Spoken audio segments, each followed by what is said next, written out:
আজকে বাংলাদেশের মানুষের জন্য দিনটি হচ্ছে স্বাধীনতার দিন। এটা হচ্ছে বাংলাদেশের দ্বিতীয় স্বাধীনতা অর্জন, সবচেয়ে বড় একটা অর্জন।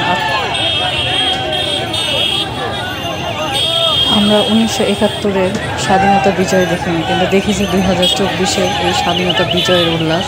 ছাত্রদের আন্দোলন কখনো ব্যর্থ হয় না, এটি তার আরেকটা প্রমাণ।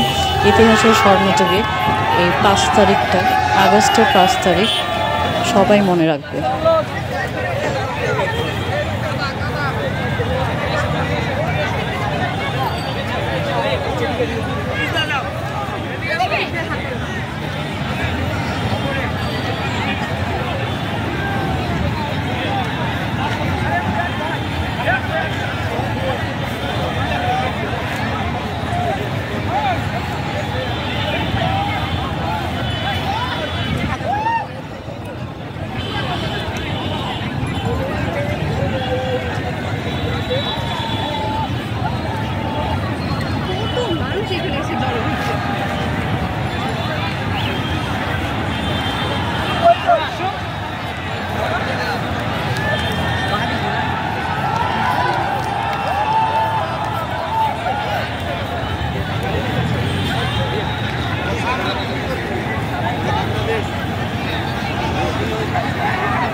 Ria জ্বালাইছে।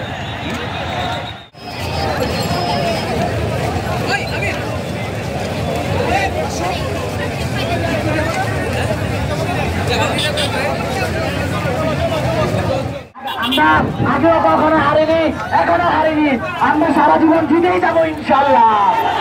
আজকে আমরা বিজয়ী, আমাদের রক্তক্ষয়ী যুদ্ধ শেষ হয়েছে, আমরা বিজয়ী। খুনি হাসিনা পদত্যাগ করেছে, খুনি হাসিনা বসে গিয়েছে। তাই শুধু হামলা করেন না, রাষ্ট্রীয় সম্পদে হামলা করেন না, আমরা বিজয়ী।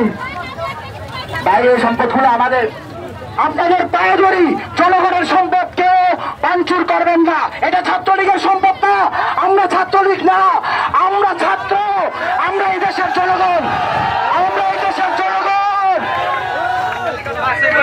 তাই কেউ কোন হাতটা দিবেন না, সেগুলো সব আমাদের আপনাদের সম্পদ। কোন তাই ছাত্ররা বিশৃঙ্খলা করে না, আমরা কখনো বিশৃঙ্খলা করিনি, এখনো করবো না। ছাত্র সমাজ কখনো বিশৃঙ্খলা করতে পারে না।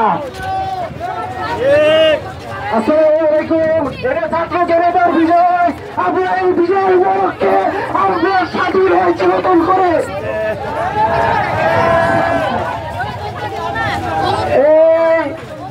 আমরা কি বিজয় অর্জন করেছি?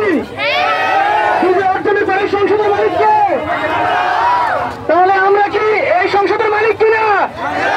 এই সংসদ রক্ষার দায়িত্ব কার? আমরা কি এই সংসদের কোন সম্পদ নষ্ট করবো? যারা নষ্ট করবে তারা কি আমরা? তারা কি? তারা কি?